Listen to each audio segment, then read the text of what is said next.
ध्यान धरूं, किसका ध्यान धरूं, नहीं आना, नहीं आना, मेरा सोहम रूप है पुराना, मेरा सोहम रूप है पुराना, सच्चिदानंद में, सच्चिदानंद में, नित्य निर्द्वंद में, नित्य निर्द्वंद में, ब्रह्म जाना, ब्रह्म जाना, अब रहा ना कहीं आना जाना, अब रहा ना कोई आना जाना, अब रहा ना कहीं आना जाना, अब रहा ना कहीं आना जाना, अब रहा ना कहीं आना जाना, अब रहा ना कहीं आना जाना। श्रोताओं के रूप में उपस्थित सभी दिव्य पुण्यात्माओं को मेरा प्रणाम।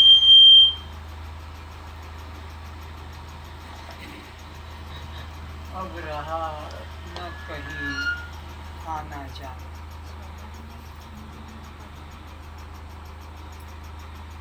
यही जीव का वास्तविक लक्ष्य है। इसे ही प्राप्त करना है। इसी को परम पद कहते हैं। यद्गत्वा न निवर्तन्ते तद्धामं परमं, जहाँ से फिर जाकर लौटना नहीं पड़ता, वही परम धाम। तो ये किसके लिए संभव है कि आना जाना समाप्त हो? जिसने अपने नित्य सर्वव्यापक अचल आत्मस्वरूप को जाना है, सर्वव्यापक नित्य और अचल, जिसमें ये योग्यता है, उसको आना जाना नहीं पड़ता है। पर जो अनित्य है, क्षणभंगुर है, परिच्छिन्न है, विकारी है, विनाशी है, उसको तो जाना आना पड़ता है। 84 लाख योनियां उसके लिए है, जिसमें पुनरपि जननम पुनरपि मरणम पुनरपि जननी जठरे शयनम, ये अनिवार्य, ये नियम है। लेकिन दूसरी तरफ कहा यद्गत्वा न निवर्तन्ते तद्धामं परमं मम, जहाँ पहुंचकर फिर लौटना नहीं पड़ता, वही मेरा असली घर है, वास्तविक स्वरूप है, वही परम धाम है। ये किन्हें प्राप्त होता है? भगवान की तरफ से कोई पक्षपात है कि इनको तो परम धाम मिलेगा और इनको मैं परम धाम में नहीं जाने दूंगा? इनके द्वार तुम्हारे ही द्वारा खुलते हैं और तुम्हारे ही द्वारा बंद होते हैं। परम धाम जहाँ जाना आना नहीं होता, ये मुक्ति का धाम आपका ही है और आप ही इसमें प्रवेश करते हैं। पर कब? जब इस अनात्म देह से मैं और मेरा भाव मिटा देते हैं। जैसे बीज ने अपने अहम को मिटा दिया, अब वो देखने मात्र का है, अब उसमें आना जाना परम धाम में स्थित हो गया वो। कब? जब आग में भून दिया जाता है बीज को, चाहे जो बीज हो, गेहूं, चना, मटर, ज्वार, मक्का, बाजरा, धान इत्यादि, इन्होंने अपने अहम को मिटा दिया, तब इनको फिर पैदा नहीं किया जा सकता। तो इसी प्रकार जिसने अपने देह भाव को जला दिया, कुचल दिया, नेश नाबूद कर दिया, मिट्टी में मिला दिया, अब उसको आना जाना नहीं पड़ेगा।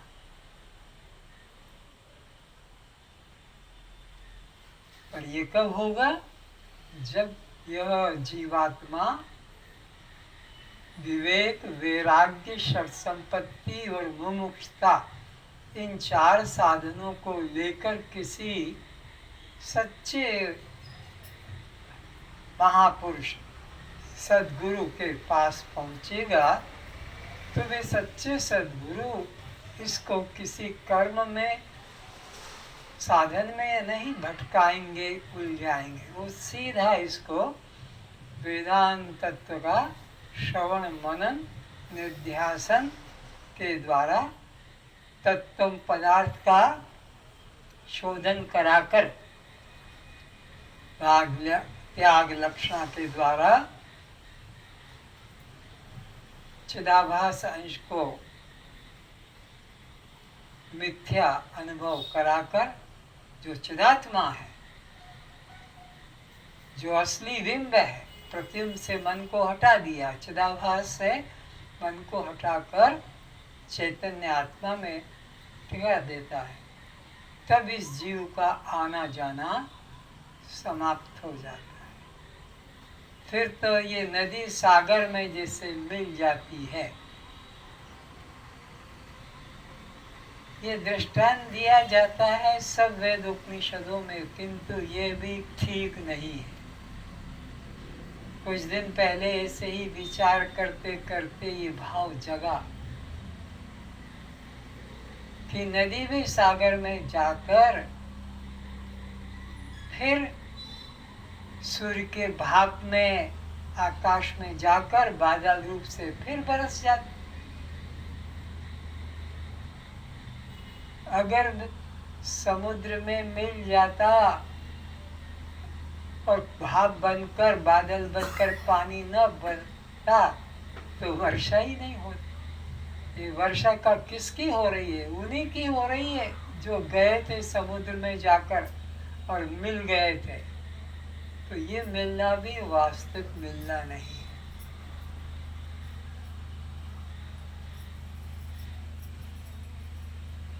मिलना तो ऐसा जैसे बीज आग में जलकर अब सदा के लिए समाप्त हो गया। तो ऐसे ही जिसने गुरु के द्वारा जो ज्ञान अग्नि प्रज्वलित कराई, ज्ञान अग्नि सर्व कर्माणि, कुछ बचा ही नहीं, भस्मसात कर दिया, तो अब कुछ बचा नहीं, तो पैदा क्या होगा?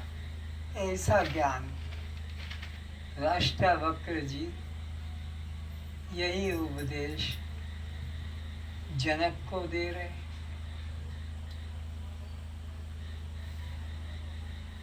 ऐसी ही घटना भगवान श्री राम के जीवन में भी हुई। उनको ज्ञान नहीं हुआ, दुख दूर नहीं हुआ, अशांति दूर नहीं हुई, भय दूर नहीं हुआ, तो उनको गुरु वशिष्ठ जी ने ज्ञान दिया, अभयता अमृत का अनुभव कराया और एक दृष्टांत दिया कि हे राम, जैसे तुम्हें वैराग्य हुआ ऐसे ही बृहस्पति के पुत्र कच्छ को भी वैराग्य हुआ था और वो भी अपने पिता के चरणों में जाकर प्रणाम करके कहता है कि हे पिताश्री, मुझे संसार का खेल कूद खान पान यह अच्छा नहीं लगता है, मुझे तो अमृत की प्राप्ति करना है, मुझे मुक्ति की प्राप्ति करना है। छोटी सी उम्र में जैसे ध्रुव को संसार से वैराग्य हो गया और परमात्मा को पाया, प्रहलाद ने परमात्मा को पाया, संसार से वैराग्य हो गया। तो पिता ने पुत्र की जिज्ञासा देखकर कहा कि जाओ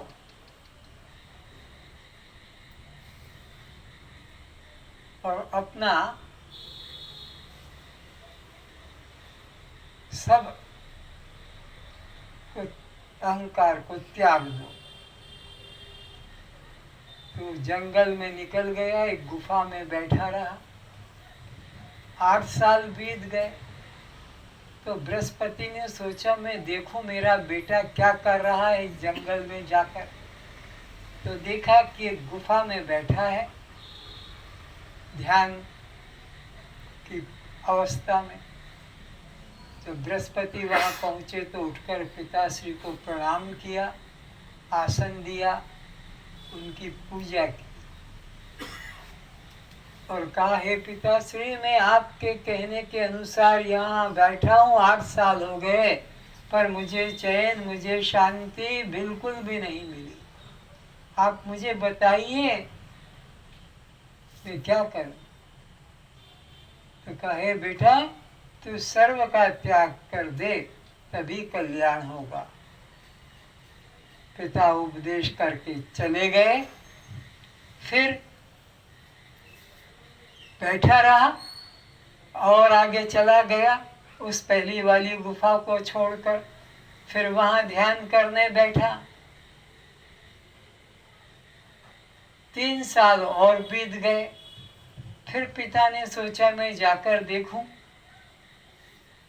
कि क्या कर रहा है। तो जब बृहस्पति जी पहुंचे उस गुफा में जहाँ ये ध्यान में बैठा था, तो इसको जाकर जगाया। क्या कर रहा है तू यहाँ?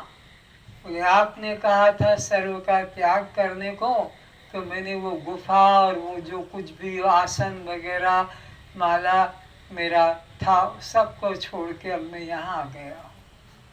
अरे सर्व का त्याग करेगा तब कल्याण होगा।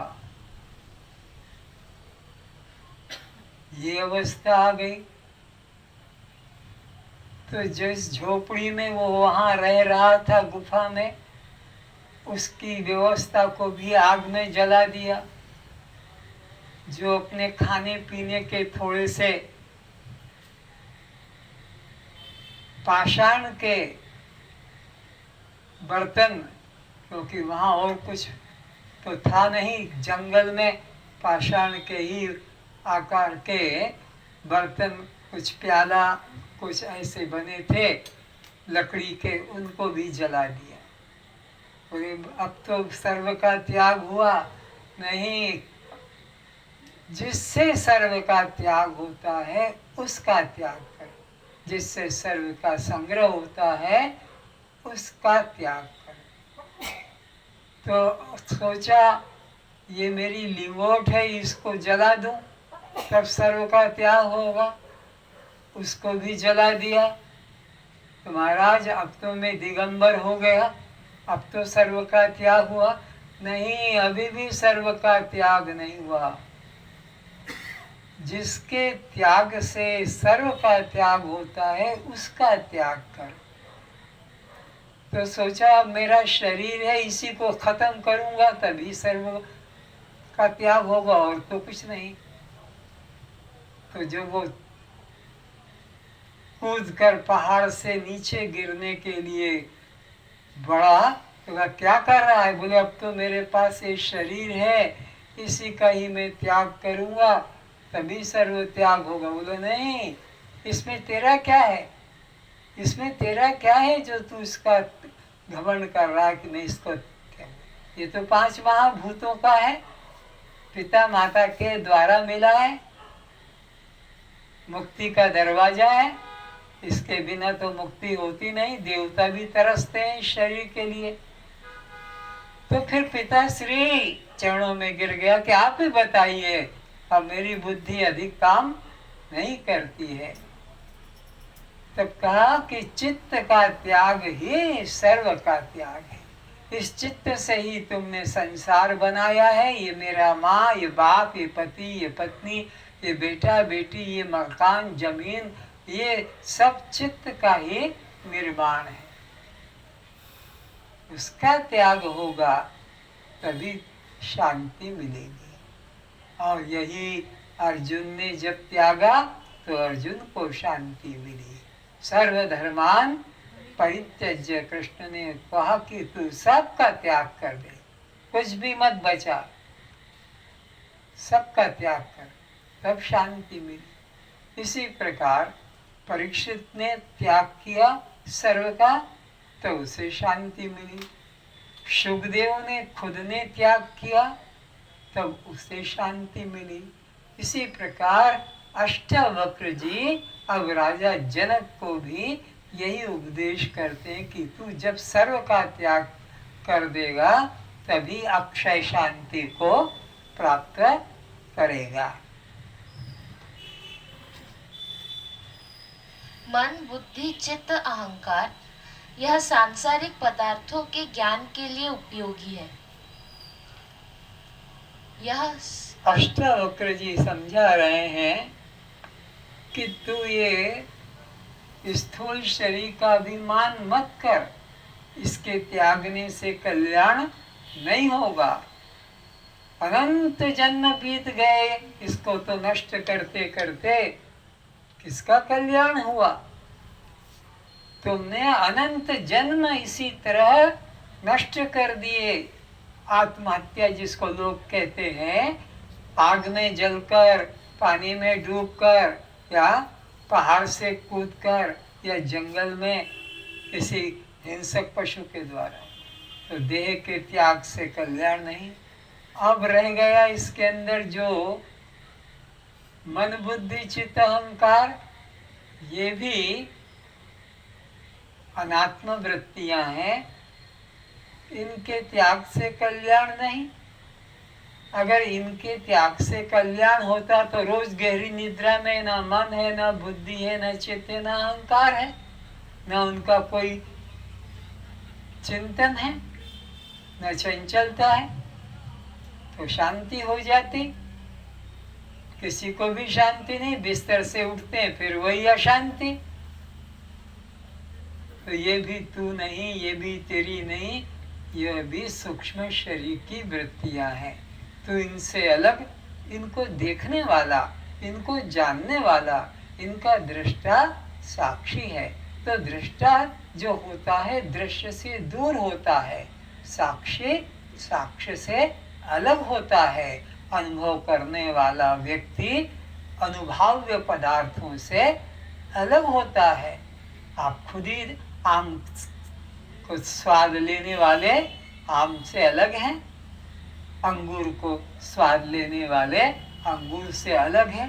तो अनुभव करने वाले अनुभव में आने वाले पदार्थों से अलग होता है। तो तुम अपने को न मन जानो, न बुद्धि, न चित्त, न अहंकार, बल्कि इनको तुम दृश्य रूप में और अपने को दृष्टा रूप जानो।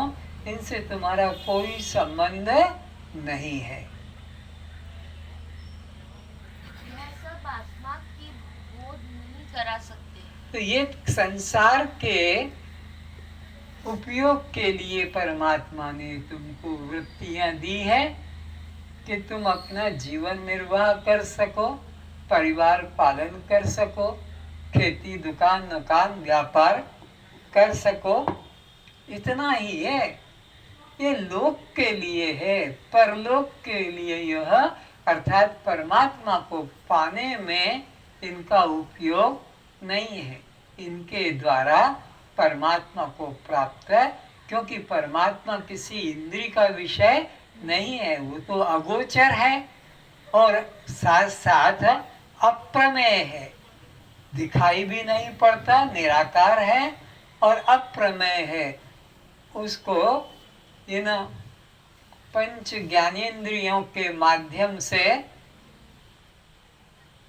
ग्रहण नहीं किया जा सकता।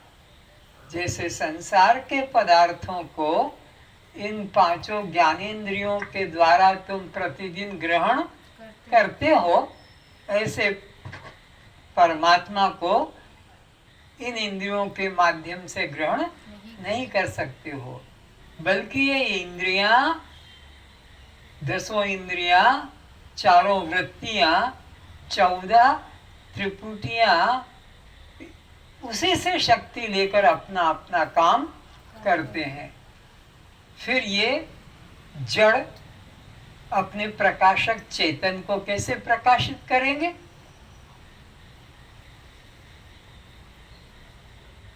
अभी मेरे हाथ में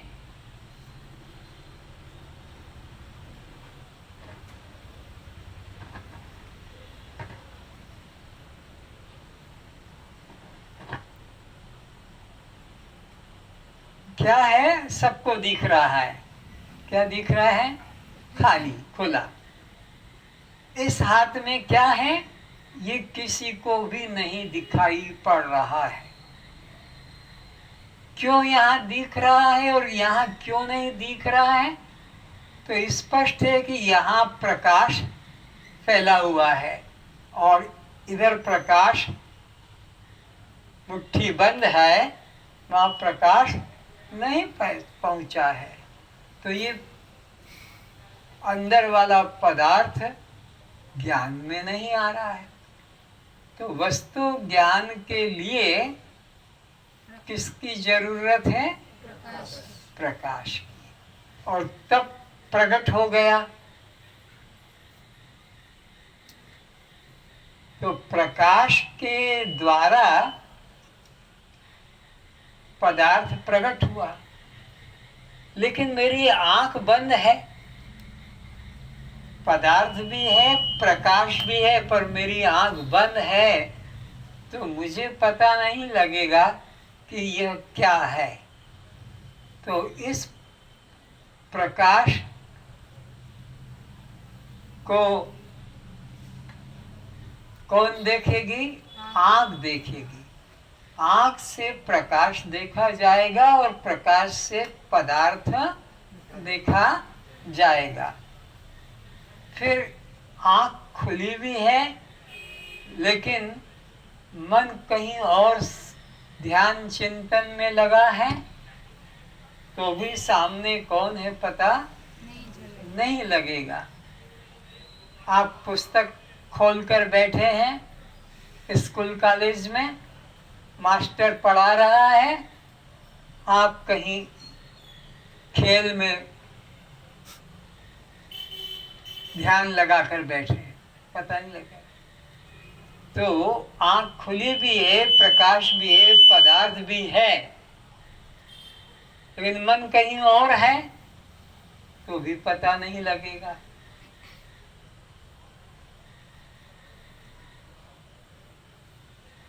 रैदास जी जूती सिल रहे थे और बहुत बड़ा प्रोसेशन निकला। कुछ लोग पीछे रह गए थे। उन्होंने रैदास से पूछा कि इधर से कोई जुलूस गया भी? बोले भाई मुझे पता नहीं।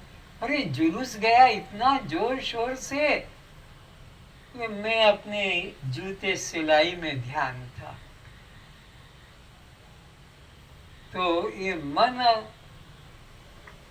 को जानने वाली बुद्धि है, और बुद्धि को भी जो जानता है वह ही आपका अपना स्वरूप है। तो अब ये जड़ बुद्धि, मन और ये पांचों ज्ञानेंद्रियां, श्रोत्र, त्वचा, चक्षु, जिह्वा और ये पांचों विषय, ये तो सब जड़ हैं।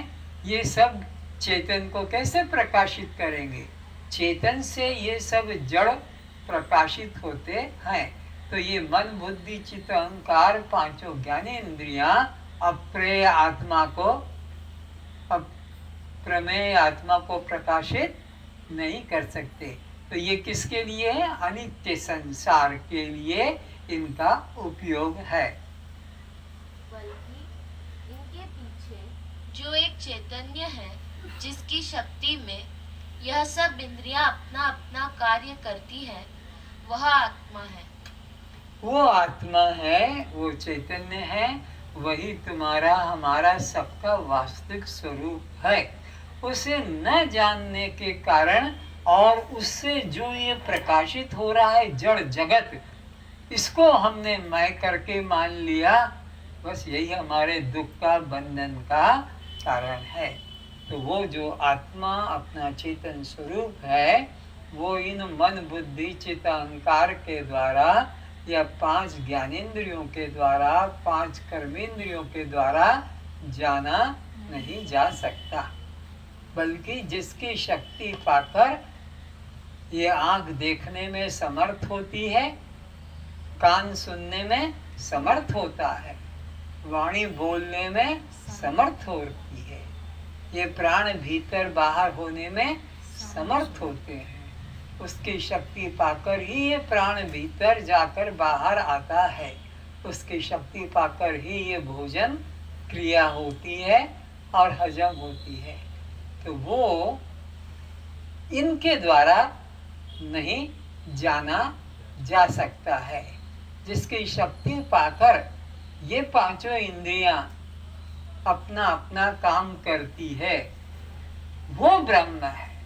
और वह ही तुम सबका अपना वास्तविक स्वरूप है। उसको तुम ब्रह्म मानो या जानो। ये मूर्ख समाज जिस पत्थर मूर्ति को, पीतल मूर्ति को, काठ लकड़ी की मूर्ति को परमात्मा कहता है, इन मूर्खों को करने दो पूजा पाठ। जो करते हैं उनकी पूजा पाठ में भ्रम पैदा मत कराओ, उनको करने दो। धीरे धीरे वो भी इसी मार्ग में आ ही जाएंगे, क्योंकि मंजिल तो सबकी वही है। कोई मार्गदर्शक नहीं मिला है, इसलिए वो भटक रहे हैं। जब उन्हें भी तुम्हारी तरह कोई मार्गदर्शक मिल जाएगा तो वे भी मंजिल के पर ही चलने लगेंगे। तो ये अनात्मा इंद्रियां, जड़ इंद्रियां उस चेतन परमात्मा को प्रकाशित नहीं कर सकती। ये इंद्रियां तो जगत के उपयोग के लिए है। उन पांचों इंद्रियों को जो शक्ति दे रहा है, तदेव ब्रह्म तुम विद्धि नेदम यदिदम उपास्ते, उसको तुम ब्रह्म जानो, जिसकी शक्ति से ये सब इंद्रियां अपना शब्द, स्पर्श, रूप, रस, गंध आदि को ग्रहण कर रही, वो ब्रह्म है। तो इन सब इंद्रियों के पीछे जो चेतन तत्व है वो आत्मा है और वह तुम हो। जैसे प्राण अपान क्रिया सुनने, स्पर्श करने, देखने, स्वाद लेने, सूंघने, सोचने, निश्चय करने, चिंतन करने का काम जिस शक्ति के अंश मात्र पाकर अपने कार्य करने में समर्थ होते हैं, वह ब्रह्म है। तुम उसी को ब्रह्म जानना, अन्य किसी को नहीं मानना। तो इतना स्पष्ट कह दिया, पर अंधों को दिखाई नहीं पड़ता। पंडित बन गए हैं, आचार्य बन गए हैं संस्कृत के, वेद उपनिषदों के, लेकिन इतनी सी बात को नहीं समझ पा रहे कि लिखा है उसको ही जोड़, तमेव विदित तमेव, उसको ही। जैसे ना तुम्हें व माता, तुम्हें व पिता, तुम्हें व बंधु, तुम ही, ऐसे कहा। उसको ही तुम ब्रह्म जानना, जिसकी शक्ति पाकर ये पांचों इंद्रियां 14 त्रिपुटियां अपना अपना काम, वो ब्रह्म है। नेदम यदिदम उपास्ते, यह करके ये जो मूर्ख समाज बता रहा है ये भगवान ये भगवान ये भगवान, उसको तुम भगवान कभी मत मानना, वो परमात्मा का वास्तविक स्वरूप नहीं है। कौन है फिर? जिसकी शक्ति पाकर ये सब शरीर की क्रियाएं हो रही थी, और अभी अभी ये क्रियाएं रुक गई और लोग जलाने के लिए ले जा रहे हैं।